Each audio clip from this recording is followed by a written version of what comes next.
I've got some really big news to drop on you guys right now. So the January PTR has been announced. It actually starts tomorrow, which is January 7th, I think, is how they're doing this. And there are a bunch of things coming. There's mutators coming. There's details about what it means. There's gear score bump increases coming. Going to you go to 625 or something.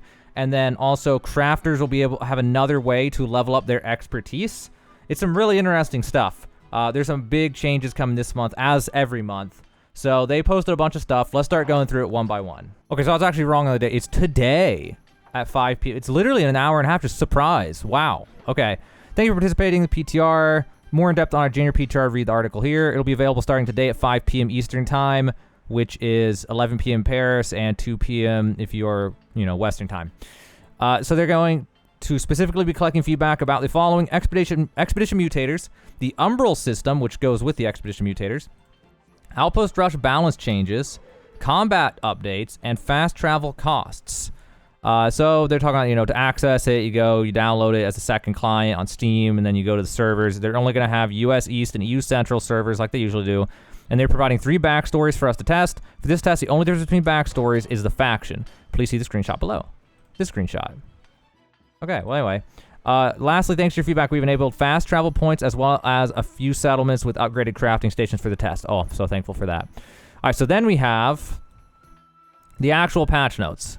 So they said at the top, a big disclaimer. Please note that this list is not all-encompassing and is intended as an early look into a number of changes included within the most recent PTR build. This change list will be regularly updated up through the retail release of the game versions, all the way until this comes out, which will probably be in like 2 weeks, maybe 3. They said they're going to do longer cycles, so it's probably going to be 2 to 3 weeks before this comes out. So this will change between then and now. So anything we see today in the PTR is not going to be final. All right, well, world experience. Mutators. So they're introducing mutators. They're going to augment the elite and named enemies. So not the normal enemies, just the elite ones. And it's going to make you to change your strategy, and you get new gear and resources from it, and new ways to increase your power level. System is intended to rotate through a unique combination of expeditions and mutations each week. With 10 difficulty levels per expedition mutation, players will be challenged to climb the ladder with the aim of eventually reaching the max difficulty. Please be advised that recommended gear score level for mutation expedition is important as it directly factors into enemy scaling, and by consequences your chance of success. I don't know if they're just trying to say, yes, it's really hard, or if they're saying there's some other actual mechanic there. I'm not sure. Okay, so how it works. So upon approaching and interacting with the expedition menu, players will be able to see what type of mutator is available, the gear score required, and all that. Mutator orbs are universal. Players can craft 1 per week, and here's the interesting part, and will be able to purchase additional orbs in the faction shop. So I'm not really sure how that's going to look, how much it's going to cost, we don't know. We'll see today, I guess. Scoring and advancement. Score is performance-based for the mutations, taken for a combination of categories. It is also shared between the group. So these categories count towards your score in a mutator. There's time, how fast you do it, how many AI kills you get, how many named enemies you kill within the expedition, how many team wipes you get will reduce your score significantly. Each respawn also reduces your score by a little bit. So if just one guy dies in a fight and has to respawn, that also reduces your score. There are also bonus multipliers for run efficiency, minimal respawn wiping, speed, and takedown all targets. These are calculated at the end of the expedition run, and the scores are bronze, silver, and gold. Advancement through each one will reach a level of proficiency, highest level achieved. Higher scores mean advancement to higher difficulties. So mutation effects, we got elemental mutations infuse enemies in the expedition with a specific elemental damage type and increase their resistance to that type. And then we got hellfire, infuse enemy with fire, infuse enemy with voids. Promotions, mutations grant creatures in the expedition powerful new abilities. Savage AI apply healing reduction and cast damaging beams around themselves. So basically Void Gauntlet and damaging beams. Indomitable creatures persist through damage with life-stealing abilities and are able to summon a phalanx, blocking all incoming player projectiles. So anti-range damage and lifesteal. Curse mutations apply dangerous effects to players, forcing them to work together to overcome cursed powers.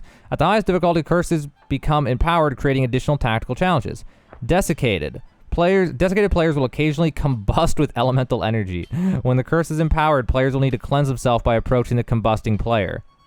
Wait, how's that even work? Players will need to cleanse themselves by approaching the combusting player?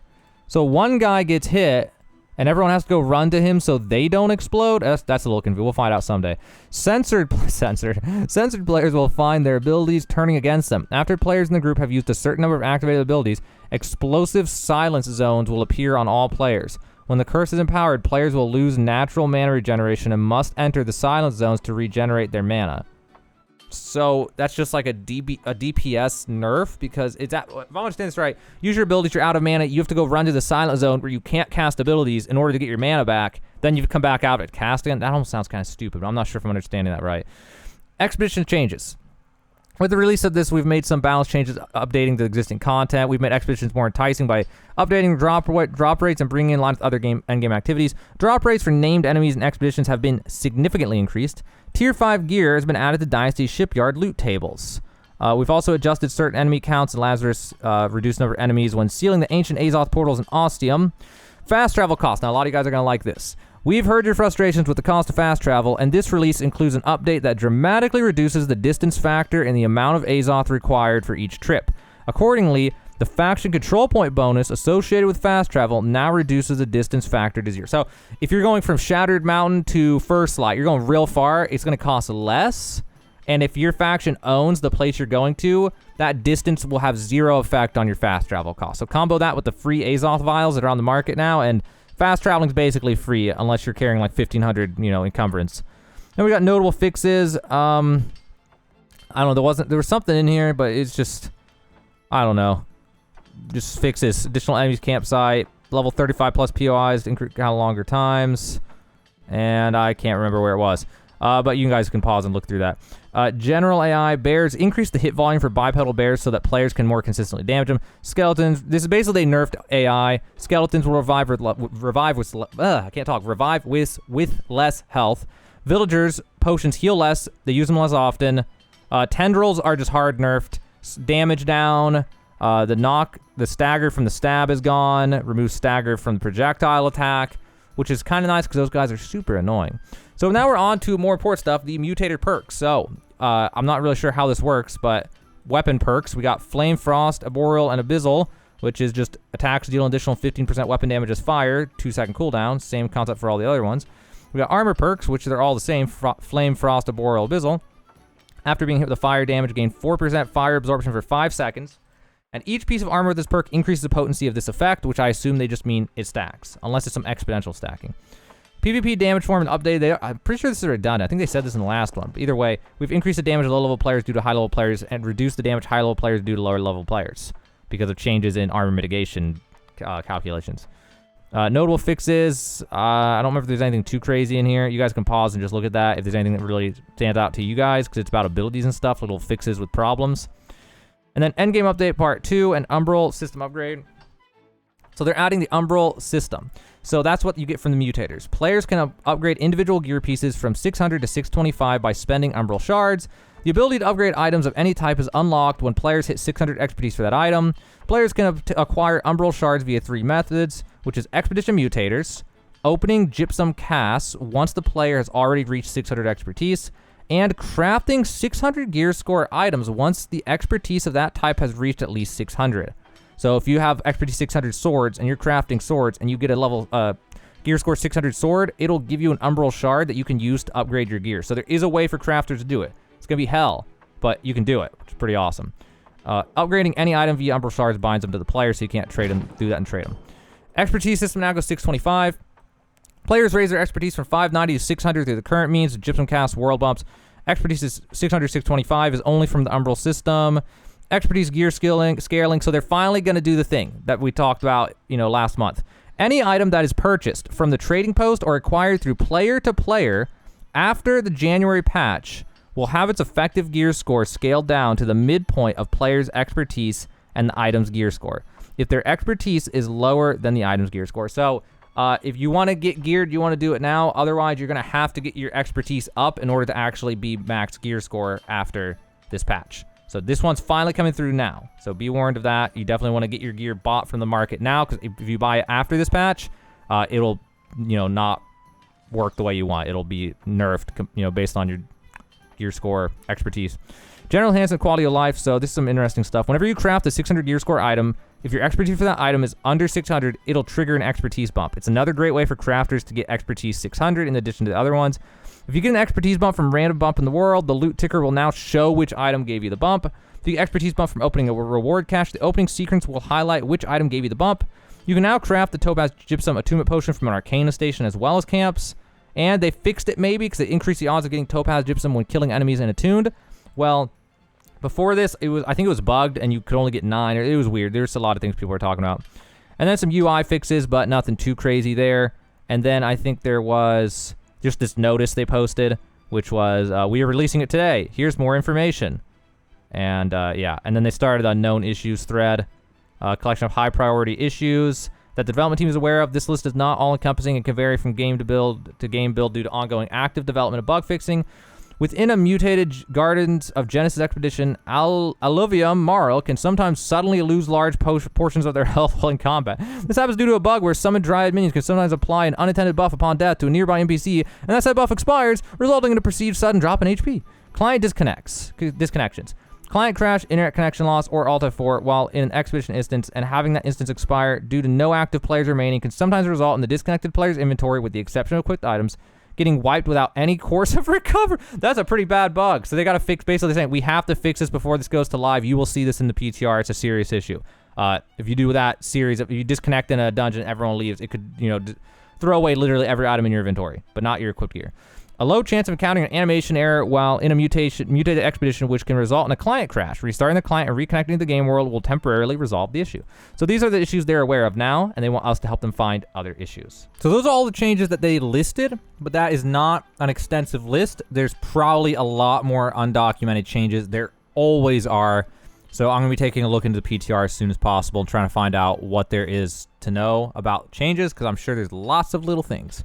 But generally, the summary is mutations are coming, and even more importantly than that, that gear score nerf is finally coming through. So if you're going to buy your gear, you got to do it now. If you're going to craft your gear and you don't have your expertise up yet. Oh, no, the crafting one's going to be the same, actually.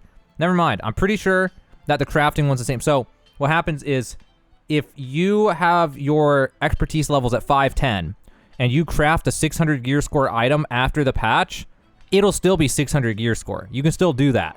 It's only if you buy it from someone else. It's basically like you didn't deserve it kind of mechanism is what they're looking at. So you can't just buy your way there. You got at least have to, if you're going to buy your way there, you got to buy your skills up and then craft a bunch until you get good stuff. You can't just buy it anymore. So again, if you're going to buy it, now's the time. Which also means expect the price of those high-end ones, the 600 gear score best in slot pieces, to go through the roof now, because everyone's going to be scrambling to try to get them as fast as possible.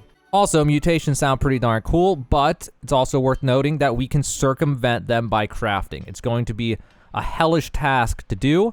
You'll definitely want all major trophies when crafting, if possible, to decrease the amount of items you have to craft in order to make them. Also, come to think of it, the price of weapons and armor may go down overall. Best in slot will still probably be amazing in price, but all the random ones should go down in price maybe because there's less of a market. I mean, yeah, you'll still buy them, I guess, because they'll still increase your gear score, but I don't know. It might not affect it very much. It'll probably affect it a little bit, but maybe it won't affect it a lot. We'll have to see. And then that fast travel change is pretty nice, but there's probably some monumental change that they didn't mention at all. There's usually something that they don't think is important that's insanely important, and so we'll have to see what those are on the PTR. Hopefully we can find them, see what's going on. There's going to always be something. But that's the PTR for January, the January monthly update. That's what they're looking at right now. PTR apparently is going live, like, by the time this video gets published, because I have to upload it, and I have to write descriptions and all that. So by the time this video is live, it's probably almost already time for the PTR to come out. So if you guys want to check that out, just head on over there and check that out, like today, I guess. But those are the changes. That's what you should expect. Those are the changes that we're going to be seeing coming to January. They're not final, but that's like a rough outline of what we're going to see coming to New World this month. Oh, and one last thing I want to throw into this video. If you found the video helpful, definitely consider subscribing for more New World news, New World guides, stuff like that. Also, if you want to keep up with me better, in the description, first off, we're going to have in this description my first paragraph, and then we're going to have the links to all those posts I just went over. Below that, we're going to have links to my socials if you want to join my Discord or you want to go sign up for the Patreon to get insider trading tips, or if you want to follow the Twitch for random streams of other games. If that sounds interesting, consider doing that. But all that's going to be in the description. Be sure to check that out. And yeah, these are the big changes coming to New World in January.